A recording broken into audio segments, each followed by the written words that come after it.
하나님 말씀 보는 시간 갖겠습니다. 시편 3편 5절 6절입니다.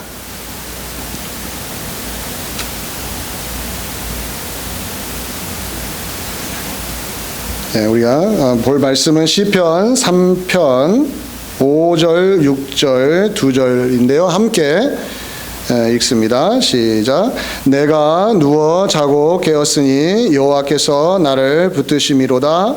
천만인이 나를 애워싸 지인친다 하여도 나는 두려워하지 아니하리이다. 아멘. 요즘 제가 읽고 있는 책이 하나 있습니다. 그 책의 제목이 뭐냐면 고립의 시대 이렇게 돼 있어요. 고립의 시대. 고립의 시대. 저는 그 제목 자체가 좋았어요. 그리고 궁금했습니다. 도대체 무슨 이야기를 하려고 했을까? 고립이라는 단어 아시죠? 고립. 사람을 고립시킨다라는 것은 어떤 그룹에서 따로 떼어서 혼자 놔둔다라는 뜻이잖아요. 꼼짝 못하게 고립시킨다. 이 고립이라는 단어와 연결지어서 무슨 이야기를 했냐면 외로움을 이야기한 거예요.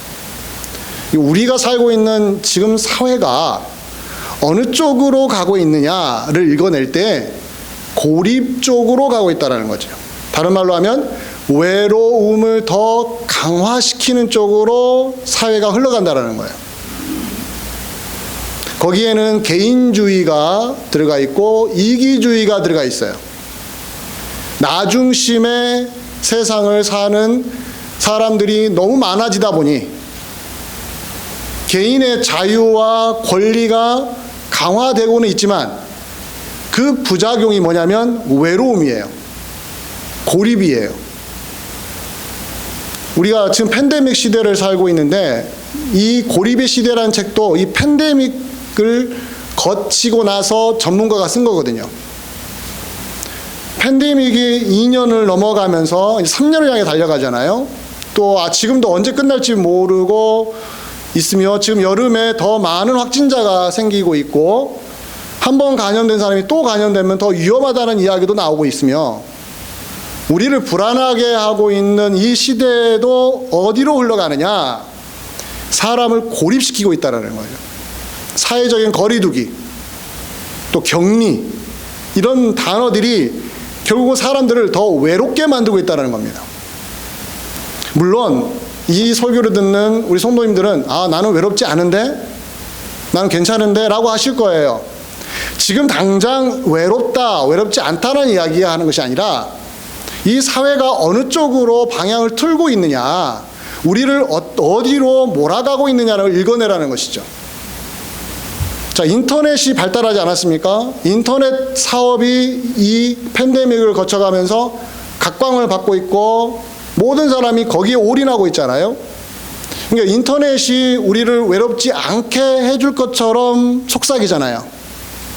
그리고 인터넷만 있으면 우리 아이들을 보니까 외롭지 않은 것 같아요. 그런데 제가 읽었던 고립의 시대 전문가가 하는 말이 인터넷 시대에 인터넷에 더 많이 접촉하는 사람들의 심리는 더 외롭다라는 겁니다. 더 외로워서 그 외로움을 달래기 위하여 더 어디에 매달려요? 인터넷 속으로, 인터넷이란 가상세계 속으로 들어가서 그곳에서 살고 있다라는 거예요. 이 외로움은 사람을 가리지 않아요. 예수 믿는 사람도 외롭습니다. 혹시 여러분 중에 예수 믿는데 뭐가 외로워? 라고 하시는 분 있는데 인간적인 외로움이 있어요. 성경을 보면 이 외로움이라는 시각으로 성경을 보시면 새롭게 보일 때가 있습니다. 성경에 많은 인물들이 나오잖아요. 신앙적으로 매우 좋은 사람들 많잖아요.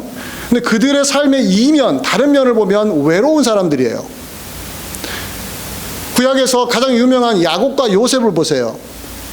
그들의 신앙 얼마나 대단한지 우리 알지 않습니까? 하나님의 은혜를 얼마나 많이 체험했습니까? 그러나 그들의 이면, 다른 면을 보면 외로웠어요.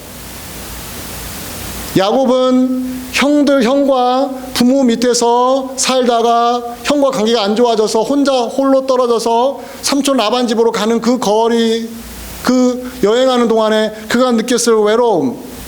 또 요셉은 또 어떤 사람입니까? 형들에게 배신을 당해서 노예로 팔려가지 않았습니까? 그 마음에 상실감과 분노도 있지만 외로움이 있었어요. 격리된 거잖아요. 고립된 거잖아요. 버려진 거잖아요. 하나님이 선택한 요셉인데 왜 버려지도록 하나님이 내버려 두셨을까? 그리고 보디발 가정에 들어가서 가정총무로 최선을 다해서 정직하게 살았는데 누명 써서 어디로 들어갔습니까? 감옥으로 들어가지 않았습니까? 아니, 바르게 살았는데 나쁘게 살고 정직하지 않게 살면 하나님이 야단을 쳐서 우리를 혼내시는 건 이해가 되는데, 그렇게 최선을 다해서 하나님 두려워하는 마음으로 죄를 안 짓겠다고 했던 요셉이 누명을 썼는데 보고 하나님은 가만히 계신 것처럼 보였잖아요. 그 감옥에 들어갔어요. 그가 느꼈을 외로움을 한번 생각해 보시기 바랍니다. 자, 예수 그리스도를 믿는 신앙인들이 살면서 외로울 때가 있어요. 외로워질 때가 있습니다. 혼자 동떨어져서 사람이 옆에 있어도 항상 마음이 허하고 외롭고 내가 혼자 고립된 것 같은 그러한 싸움을 하시는 분들이 있습니다. 저는 그 이야기를 오늘 본문과 연결시켜서 과연 우리 이 외로움이 더 짙어지는 사회 속에서, 우리를 고립시키는 사회 속에서 과연 우리 그리스도인 우리에게 필요한 것이 무엇일까를 오늘 본문을 통해서는 해답을 찾았습니다. 답은 명확해요. 잘 들으십시오. 외로운 사회라고 할지라도, 우리를 고립시키는 사회일지라도 그리스도인 우리에게 진짜로 해답은 다른 곳에 있습니다. 그것은 뭐냐? 하나님을 체험하는 겁니다. 매우 단순하지만 가장 확실한 답은 하나님을 체험하는 겁니다. 사람을 통해서 내가 외로움을 달래겠다라고 하면 답이 없습니다. 내 가족을 통해서 내가 외로움을 달래겠다 하면 그것도 답이 없습니다. 예수 믿는 사람에게, 예수 그리스도를 믿는 사람에게 가장 절실히 필요한 것은 하나님을 체험하는 겁니다. 오늘 본문을 다시 보세요. 5절을 보겠습니다. 한 목소리로 읽어봅니다. 5절 시작. 내가 누워 자고 깨었으니 여호와께서 나를 뭐 하신다고요? 붙드심이로다. 자, 두 개를 보세요. 두 문장을 보세요. 앞에서는 내가 눕고 자고 깨었다라는 이야기를 해주고 그 뒤에는 뭐라고 합니까? 여호와께서 나를 붙드셨다고 했어요. 이 두 개를 연결시키고 있습니다. 하나님이 나를 붙드시는데 그 붙드심의 결과가 뭐였냐면 내가 눕고 자고 깨었다라는 이야기예요. 너무 평범하지 않아요? 이게 뭐 하나님이 붙드신 거예요? 하나님이 붙들지 않아도 많은 사람들 눕고 자고 깨고 다 하잖아요. 한번 생각해 보세요. 이 땅에 태어나는 사람들은 잠을 자야 됩니다. 밤이 되면 아침에 눈을 떠야만 사회생활을 할 수 있어요. 어떤 사람이 자지 않고 깨지 않고 사회생활을 할 수 있겠습니까? 이게 무슨 신앙과 무슨 상관이에요? 안 그래요, 여러분들? 신앙과 아무 상관없는 영역 아닙니까? 신앙과 상관이 있으려면 예수 믿는 사람은 자고 깨지만 예수 안 믿는 사람은 잠도 못 자고 잠잠을 못 깨고 이래야 신앙인으로서의 뭔가 다른 거 있지 않겠어요? 그런데 다윗이 뭐라고 합니까? 다윗이 본문에서 내가 눕고 자고 깨었는데 이것이 하나님이 나를 붙드셔서라고 어찌 보면 좀 당황스러운 고백을 하고 있어요. 우리 같으면 어떻게 하나님의 붙드심을 이야기하냐면 내가 죽을 병에 걸렸는데 하나님이 나를 붙드셔서 그 병을 완치시켜 주셨습니다. 할렐루야. 얼마나 멋있습니까?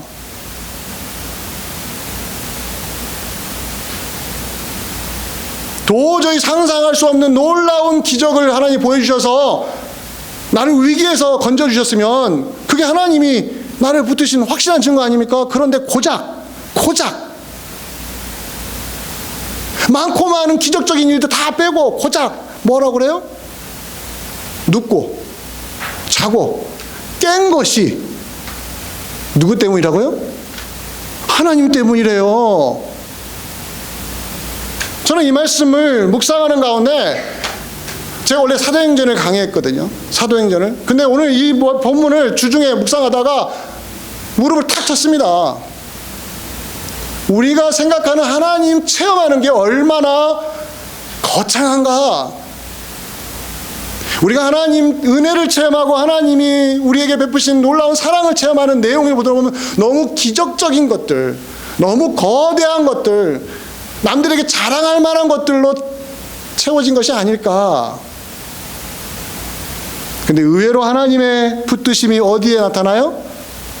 우리의 일상 속에서 하나도 내세울 것이 없는, 누구나 누워서 자고 아침이 되면 깨는 일, 예수 안 믿어도 누구나 하는 일, 신앙과 아무 상관없는 그 일.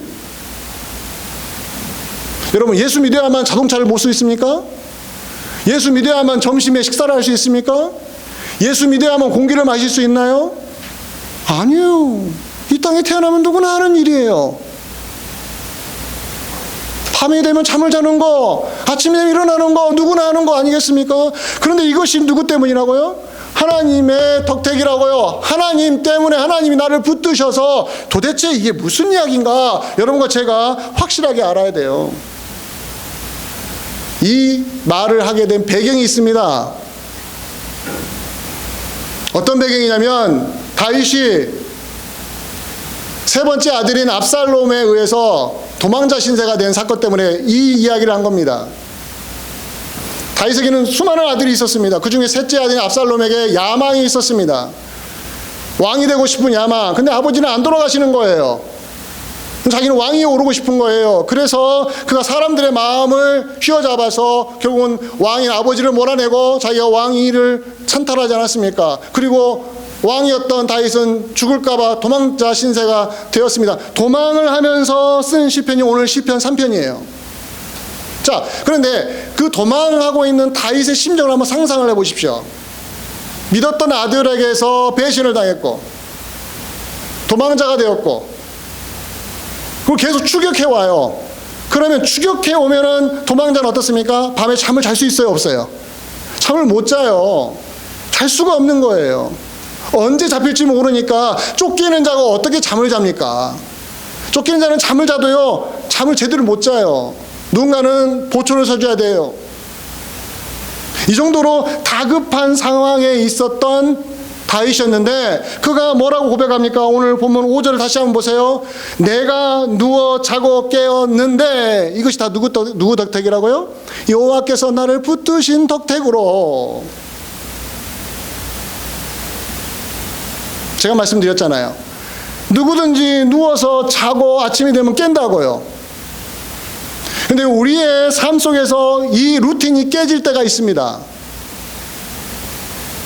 어떤 사건 때문에, 어떤 마찰 때문에, 어떤 곤란한 일 때문에, 아니면 내가 아파서든지 여러 가지의 상황 속에서 내가 평소에 항상 하던 그 루틴이 딱 깨져버리는 거예요. 그래서 잠을 잘 수 없는 상황에 몰릴 때가 있어요. 날마다 잠자는 거 있는데 어느 순간 잠을 못 자는 거예요. 아침에 눈을 떠야 되는데 눈을 뜨기 싫은 거예요. 마음이 우울해서 잠을 해서 안 깨어나고 싶은 거예요. 마음이 병들면 그러지 않습니까?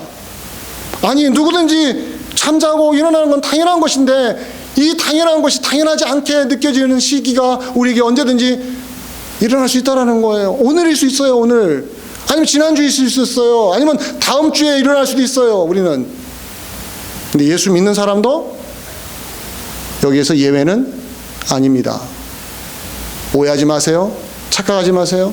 예수 믿는 사람은 항상 하나님이 잠을 주셔. 여러분들, 그렇지 않아요. 그렇지 않아요. 그건 잘못된 확신이에요.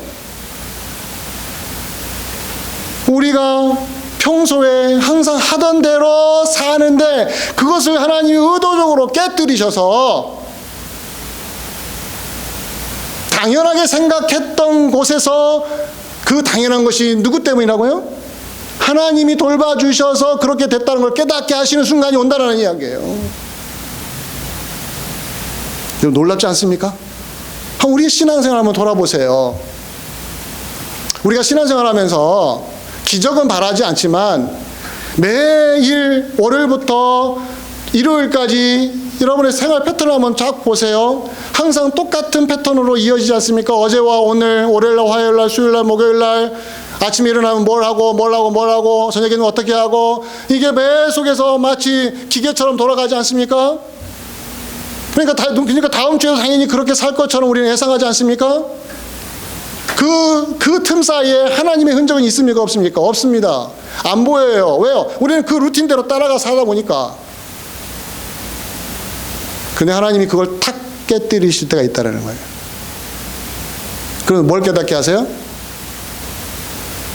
내가 맨날 하던 잠을 자고 잠을 깨는 거? 당연하게 생각했는데 하나님이 안 도와주시면 이것도 안 되는구나. 이거 깨닫는 순간이 온다라는 거예요. 이것이 은혜입니다. 이게 하나님의 아주 평범한 은혜예요. 이것이 바로 신자와 불신자의 큰 차이인 것입니다.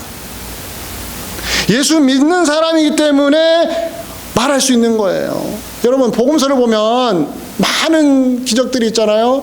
근데 그 중에 예수님과 제자들 사이에 극명하게 대조가 되는 장면들이 몇 개가 있는데, 그 중에 하나가 풍랑 속에서 같이 배를 타고 가다가 예수님은 어떻습니까? 풍랑이 막 휘몰아치고 막 배가 막 뒤집어질 정도인데도 그 뱃머리에서 어떻게 하셨어요? 주무셨잖아요.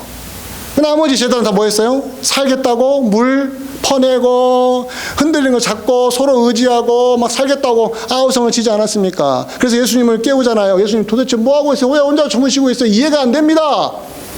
예수님이 일어나셔서 평정을 시켰잖아요.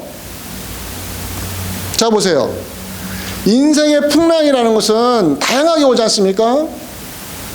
우리가 같이 이 땅을 이 프리몬에 살고 산호세에 살고 이 지역에 같이 살고 하는 일도 뭐 서로 조금씩 다를 수 있지만 패턴이 다 비슷하지 않습니까?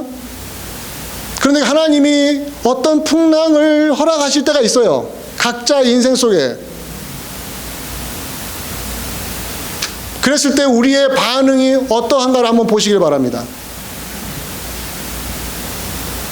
인생의 풍랑 속에서 우리가 어디에다가 초점을 두고 살았는지가 그때 확 드러나는 거예요.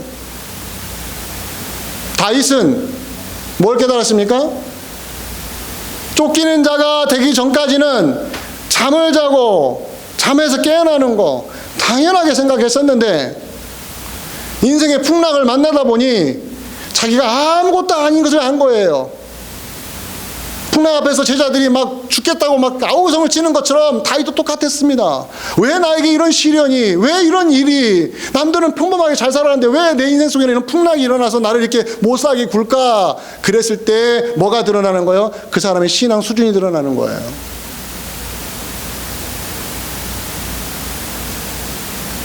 아, 하나님이 나의 평범한 일상 속에 계셨는데 내가 놓치고 살았구나. 이걸 언제 깨닫게 하세요? 바로 그 순간이에요. 인생의 풍랑이 휘몰아치는 순간. 아니, 우리 부부는 문제가 없이 잘 살았는데 어느 순간부터 자꾸 싸워요. 내 자식이 잘 자랐는데 어느 순간에 속을 썩여요. 평범하잖아요. 누구에게 일어나는 일이잖아요. 근데 예수님처럼 그 가운데서 주무실 수 있는 능력이 있느냐? 아니면 제자들처럼 못 살겠다고 아우성을 치느냐? 이렇게 다르게 반응하는 모습들이 우리에게 나타나요? 안 나타나요? 나타나는 것입니다. 어디에 있습니까, 여러분들?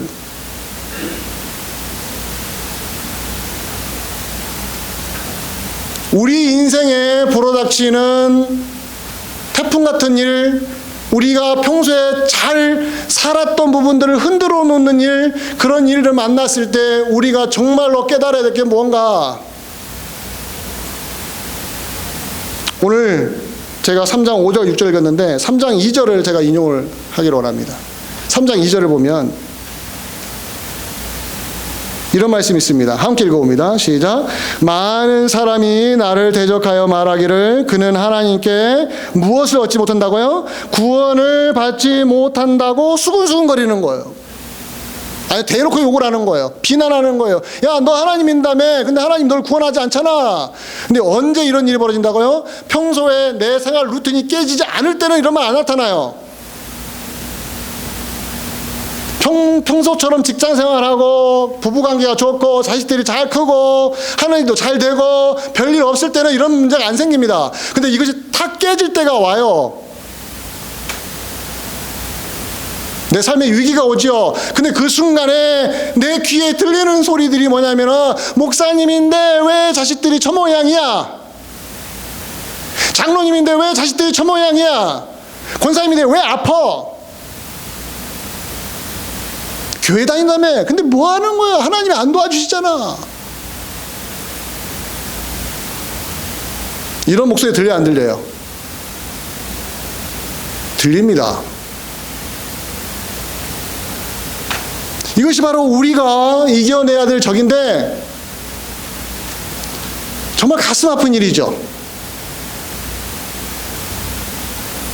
평소에 평범하게 잘 살아가면은 그런 듣지 않을 이야기가, 내 삶이 흔들리는 어떤 사건이 일어나고 불행한 일이 벌어지면 탁 튀어나오는 말소리가 뭐냐면, 많은 대적이 말하기를 그는 하나님께서 구원하지 않는 것 같아. 하나님이 그를 구원하지 않으니까 저는 어려움을 당하지. 여러분, 욥 이야기 아시죠? 욥 이야기가 대표적인 이야기 아닙니까? 예. 욥이 경건하지 않아서 불행을 당했나요?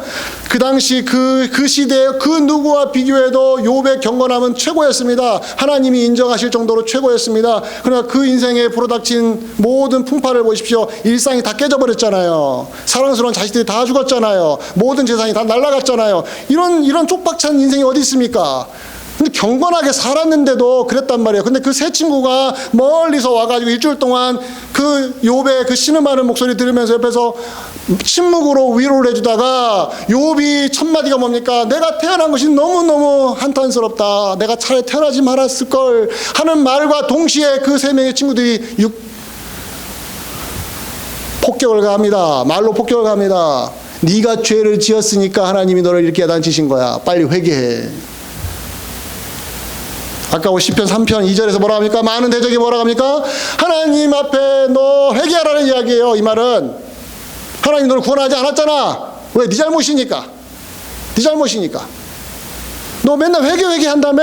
너 회개해. 빨리 죄를 회개해. 아니 지금 여기저기 슬키고 막 힘들고 고생스러운데, 고통스러운데 이게 왜 이런 일이 벌어졌는지 모르겠는데 옆에서 자꾸 소금 뿌리는 거 아니에요. 너 회개해. 너 잘못, 너가 뭐가 문제가 있는 거야. 수문제가 있는 거야. 한마디만 들어보십시오. 교회 나오고 싶으신가? 여러분, 우리는 살면서 이해할 수 없는 일들을 만날 때가 있습니다. 이해할 수 없는 사건을 만나게 되고요. 이해할 수 없는 말을 들을 때가 있어요. 교회 멀쩡히 다니는데 누군가 옆에서 한마디 탁 던졌는데 그 한마디가 가슴을 빡 쳐가지고 이게 막 이 가시가 안 뽑아지는 거예요. 안 뽑아지는 거예요. 내가 왜 여기서 이 소리를 들었어야지?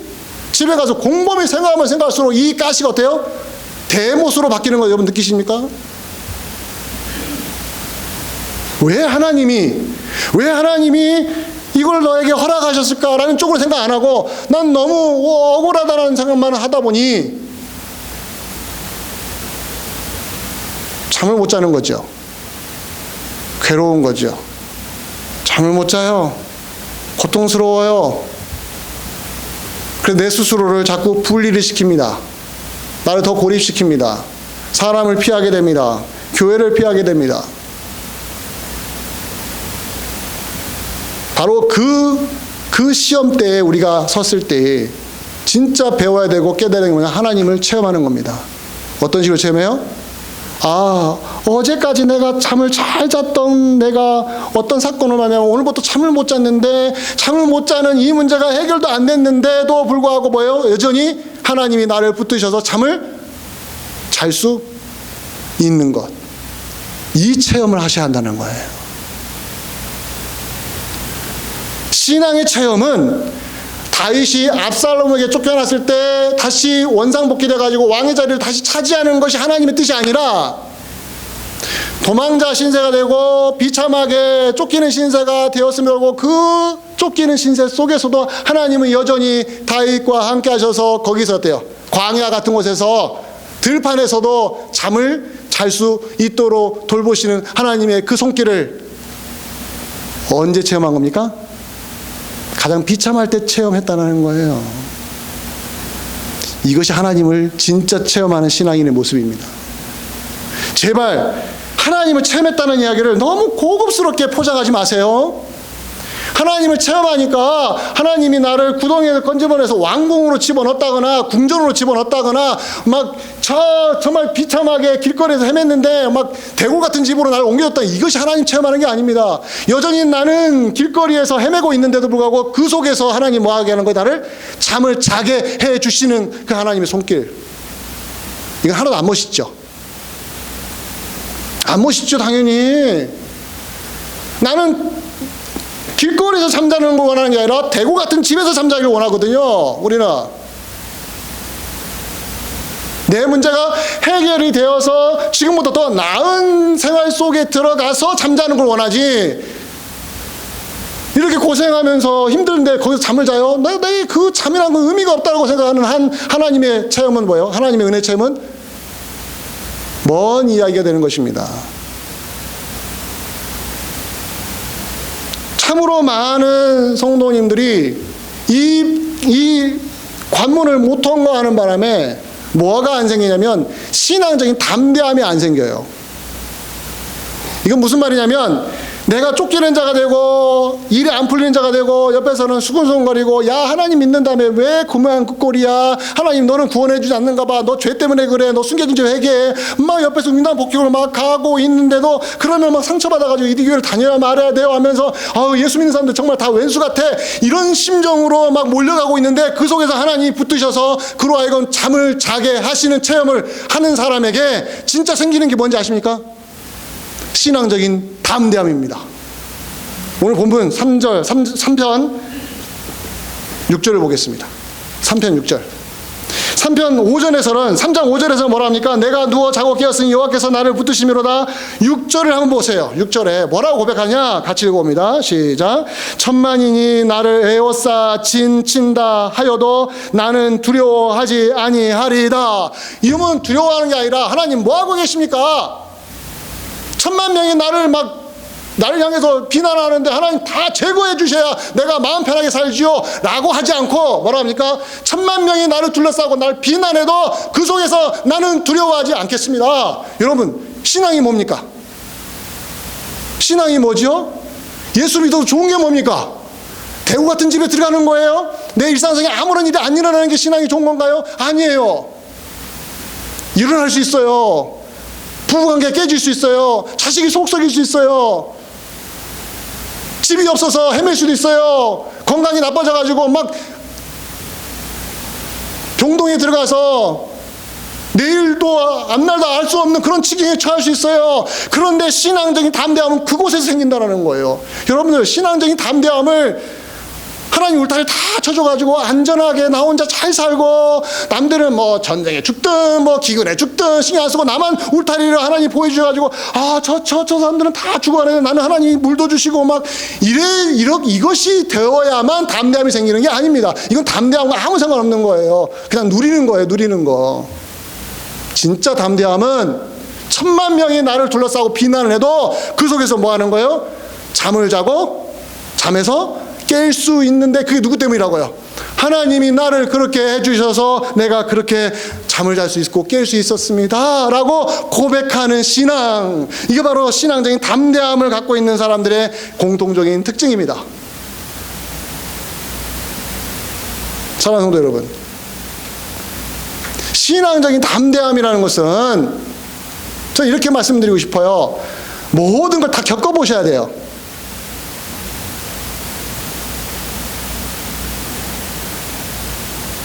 다 겪어보셔야 돼요. 온실 속에 자라지 마십시오. 온실 속에 있으려고 하지 마세요. 신앙적인 담대함은 언제 생기느냐?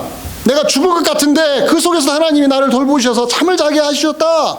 이거 하나로 내가 버티는 거예요. 버티는 거. 누가 그 사람을 무너뜨릴 수 있습니까? 누가 그 사람을 하여금 주일날 교회를 못 나오게 할 수 있습니까? 누가 그 사람을 하여금 하나님께 헌신하지 못하게 막을 수 있습니까? 아무도 못 막아요. 사탄도 못 막아요. 그러나 온실 속에서만 자라려고 하는 신앙인은 사탄이 손가락 하나만 끄덕여도 어떻습니까? 그냥 자빠져 버리는 거예요. 나자빠져 버리는 거죠. 세상 연약한 성도, 정말 허무한 성도, 교회 20년 다니는데 한순간에 휙 날아가 버리는 성도, 다 어디서 오느냐? 힘들고 어려울 때에 하나님이 나에게 잠을 주셔서 내가 잠을 잘 수 있었습니다. 이거 하나의 감동을 받아서 이까지 돈, 이까지 환경, 이것이 나로 하여금 주일날 교회에 못 가게 해? 나에게 주님께 헌신하지 못하게 해? 내가 주를 위해 살지 못하게 해? 이런 것들이, 감히 이런 것들이 라고 하는 어떤 마음이 생겨요? 담대함이 생기는 거예요. 담대함이. 왜 근데 이게 거꾸로 가고 있습니까? 교회가? 왜 신자들이 이게 거꾸로 가고 있죠? 이거 안 해주니까 담대하지 않고, 이거 안 해주니까 교회 못 오고, 이거 안 해주니까 신앙생활 못하고, 이거 안 해주니까 헌신하지 못한다는 쪽으로만 가죠? 왜? 인생이 너무 평탄해서 그래요. 인생이 너무 평탄해서 그래요. 진짜 죽을 고생하는 가운데 주님이 밤에 이런 상황에서 잠 못 자요 하는데 잠을 주셔서 4시간을 자고 일어났는데 상쾌한 걸. 와, 하나님이 이게 죽을 것 같은데 이렇게 4시간을 잘 수 있게 해주셔? 이거 하나의 감동을 받아서 하나님 내가 주를 위해 살겠습니다 하고 달려드는 거예요. 멋있지 않습니까?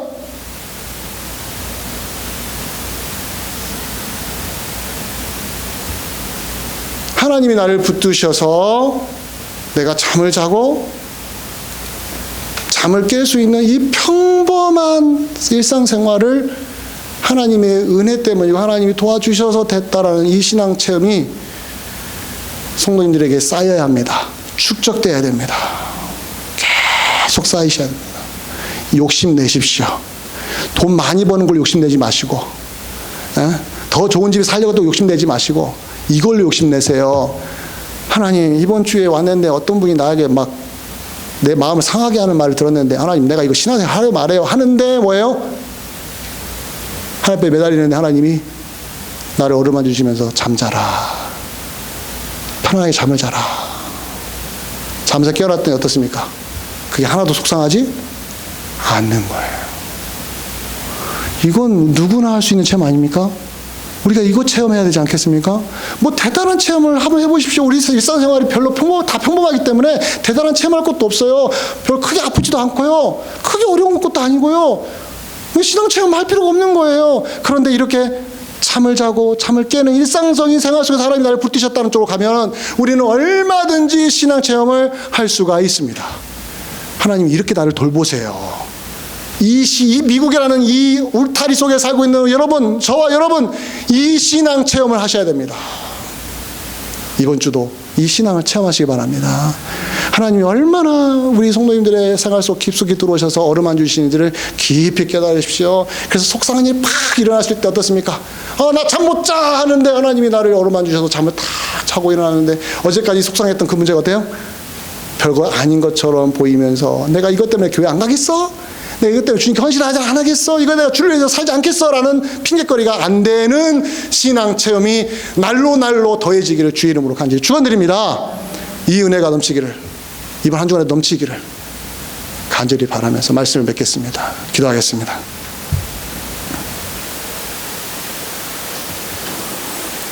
고마우신 아버지 하나님, 연약한 우리들입니다. 근데 우리 연약한 우리가 하나님을 더 체험하고 평범하게 잠에서 자고 일어나는 것도 체험하고 하나님 나를 얼마나 세밀하게 돌보신지를 체험하고 이러면서 우리의 신앙이 커가는 건데 우리가 많은 걸 놓치고 있는 것은 아닌지 돌아보기를 원합니다. 하나님,